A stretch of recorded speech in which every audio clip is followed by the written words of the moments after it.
All right, good afternoon, Northern Europe, and welcome to a new edition of our news bulletin, and actually one of the last ones, these last one, before a little bit of a break, because everyone needs a little bit of a vacation every now and then. I'm Alexandra, welcoming you as usual. I work for the Google Marketing Solutions team as an account strategist for the Belgian market, and I'm here with... Oscar. I'm part of the Dutch team, also for the Global Marketing Solutions team, working for the Dutch market. Yeah, exactly. Yes. And we're very happy to have you here. We see growing numbers of viewers, so that's always a great thing to see. So what we will be talking about today is we're finishing off the topic and the theme of audience that we actually started 2 weeks ago. So we talked about how to identify and re-engage an existing audience group last news bulletin. Oscar will be talking about how you can expand your audience today. And then we'll have a little bit of a case study of a company that was quite successful in integrating that audience solution. Then we'll be moving on to product updates. We have two small things to talk to you about today. And as per usual, we'll finish off with questions. But as I mention every time, this is a live stream. You have the comment section. We have already people saying hello back. Feel free to send in your questions during the live stream. We'll address them at the end if we are the most suitable people to do so, which we hope we are. But don't hesitate to do that, and we'll get to it towards the end of the news bulletin. Without further ado, yeah, let's start off. Yeah. So the theme of today's presentation is audiences. In short, we will talk about how to expand your audiences. So last time we talked about identifying and re-engaging your audiences. This time we will talk about expanding your audiences. So really finding new traffic to your website. How do you best target your ads to get like high quality new traffic to your website? And then next time we'll talk about a case study a company that was very successful in doing so. So you probably recognize this slide from last week. We talked last week about identifying audiences, which is knowing your audiences and leveraging it as a strategic asset, and then also re-engaging them. So that means people that have already visited your website, how do you re-engage them and make sure that they come back to your website? So this time is really about expanding, which is targeting people who have never been to your website before. Mm-hmm. And I think this slide really covers it all. If you guys are writing along, I would make sure to write down these types of targeting methods because they're really useful. And I think they give a great high-level overview of the ways in which you can target expanding audiences. So the first, of course, is a smart display campaign. And as you can see, it's kind of in between re-engaging and expanding. Smart display campaigns use all forms of targeting, most forms of targeting. So it uses both remarketing lists, but it also uses affinity lists and in-market audiences, which are expanding audiences. So that's kind of like a combination between the two.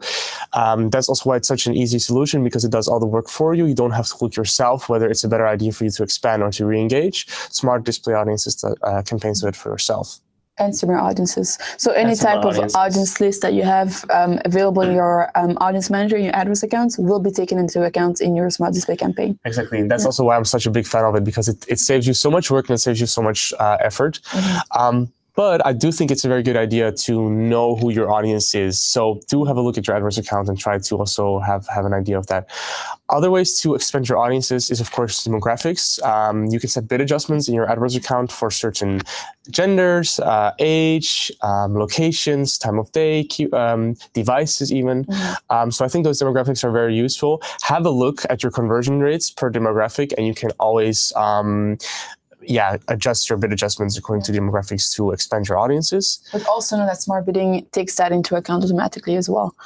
So it's only interesting to really manually look at that if you want to also have very personalized ad copy that fits that strategy. Yeah. That's absolutely correct. One fun fact to know though is that even for smart bidding, if you set a +100 or -100th bid adjustment for a certain demographic, it will exclude that.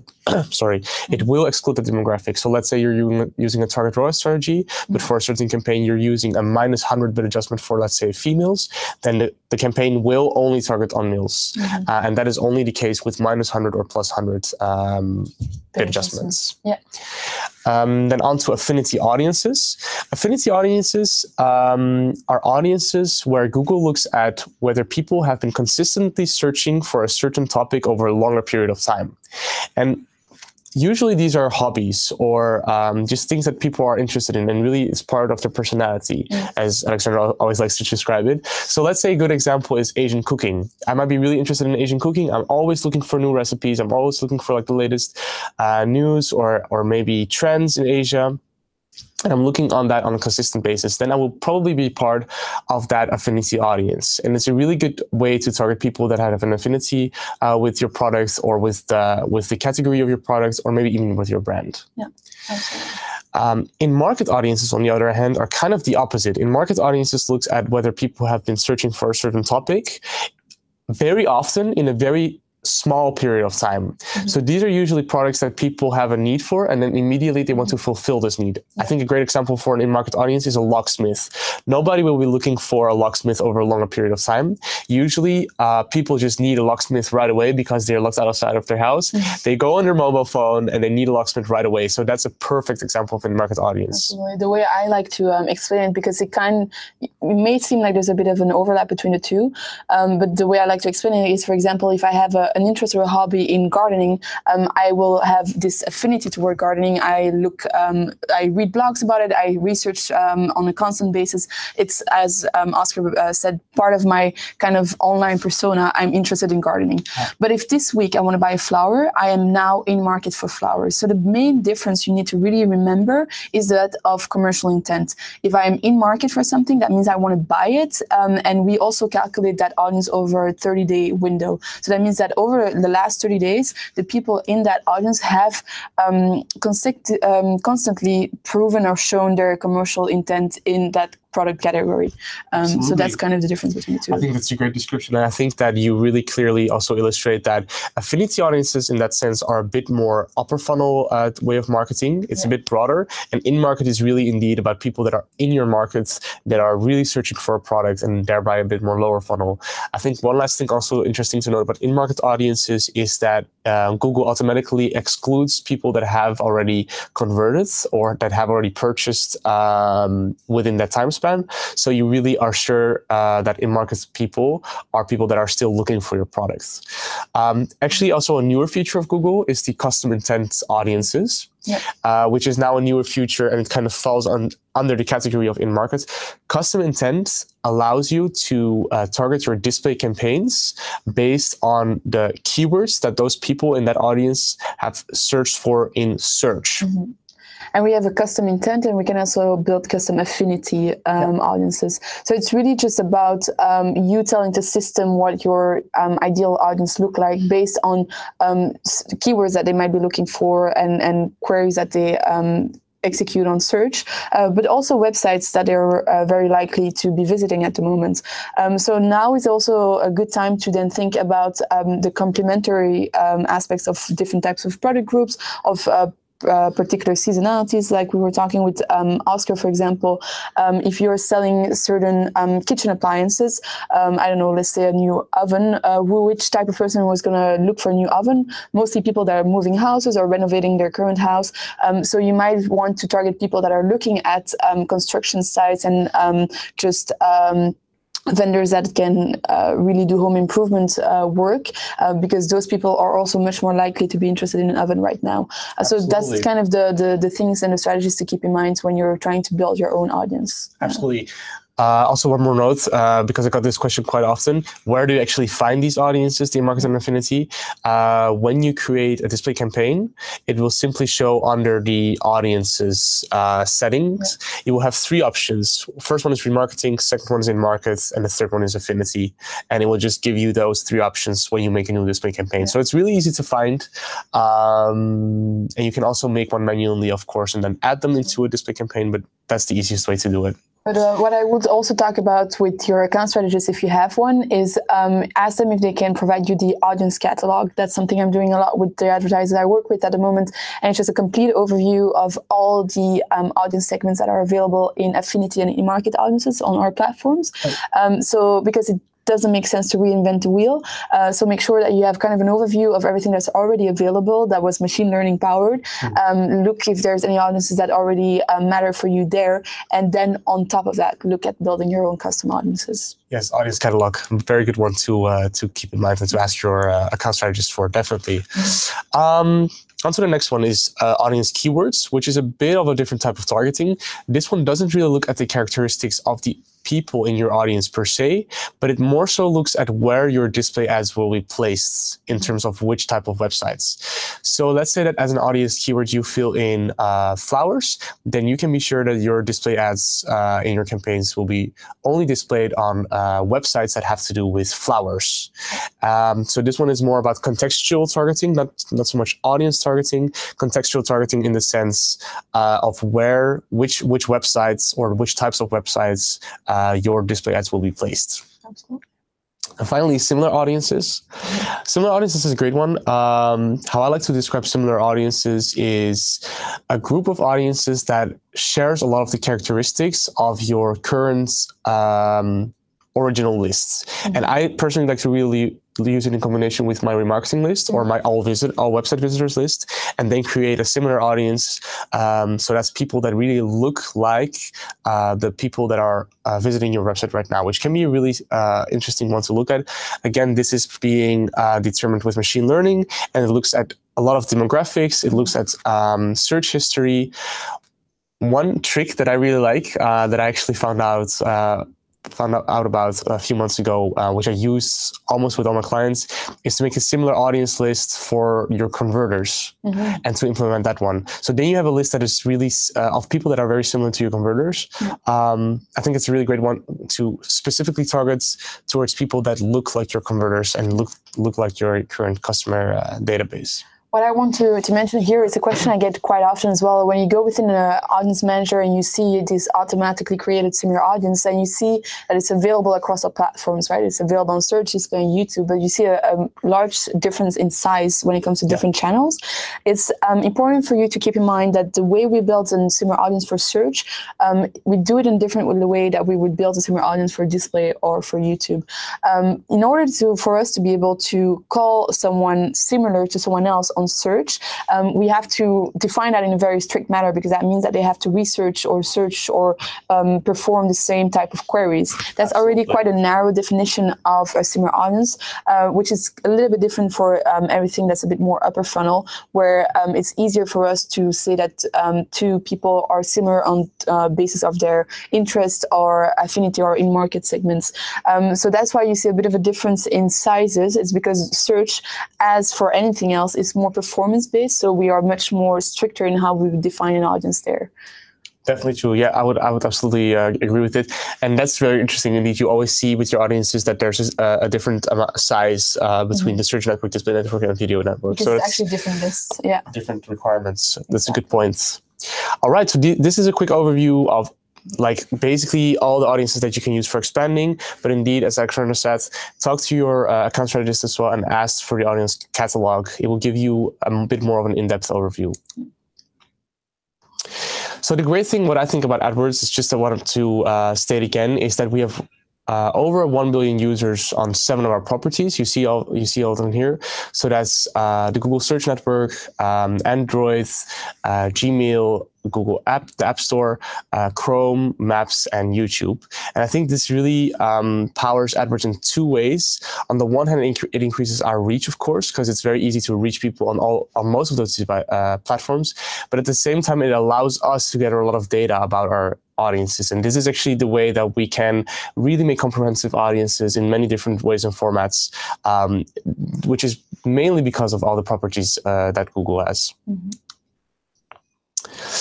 So, Alexandra, I think this is the audience catalog, right? That you talked about before. That's a practitioner's guide, but that's we'll get back to it at the end, which is much more about how do you put something in place, a strategy in place.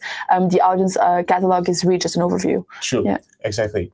So these slides will give you guys a quick overview of basically the steps from A to Z of how you can determine the best audience strategy. So the first one is, of course, identify the ideal audiences that you want to connect with. I think the first step is really how does my full funnel strategy look like? Which new audiences do I want to target, and which audiences do I want to re-engage? So there's a lot of texts, but I think the main takeaway is to make sure that you to ask yourself the questions, like consider what you already know about your existing customers. That's the first one. So have a look at your demographics. Have a look at your have a look at what age is my audiences, what gender are they, what do they search for, which custom intents group are they in, which affinity group are they in. You can see all of this in the Audience Insights tool in AdWords, in the Audience Manager, indeed. And use this AdWords data to determine and have a better idea and insight into what your audience is, and then try to leverage that when you create your new audiences. And yeah, here you see it more in a more visual way. So here you can determine whether to re-engage or your existing audience or to expand to a new audience first. I personally think that a full funnel strategy works best.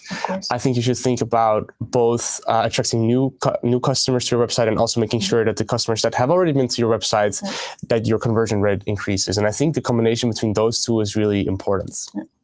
And I think that this next slide gives you a great summary of the combination. So we talked a combination between expanding and re-engaging. So we talked about the right side, we talked about the similar audiences, the in-market and the custom intents. And then on the other side, just a quick recap on how you can re-engage your current customers or current website visitors, which is obviously through remarketing lists for search ads, remarketing for display and video, and also customer match. Customer match allows you to, for example, upload lists of your email addresses that you may have gathered in your internal CRM system, and then allows you to retarget those people on the Google Ads network.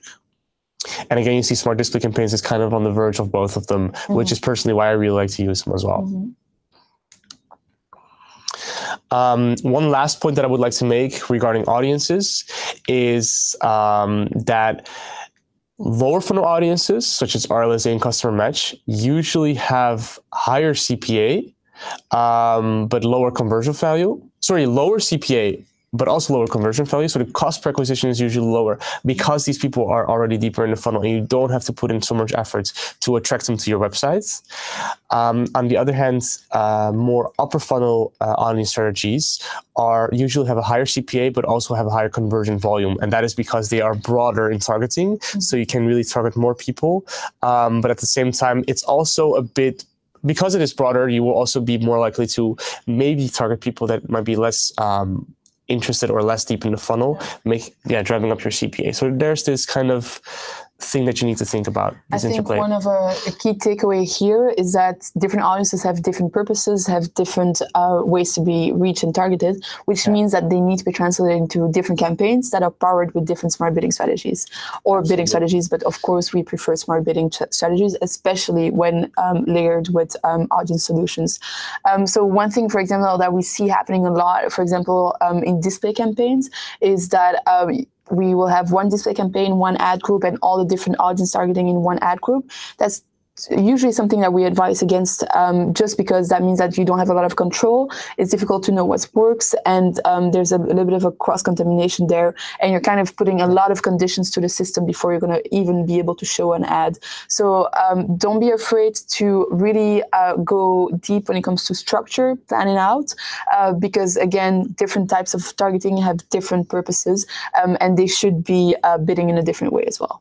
Absolutely. Yeah, well said.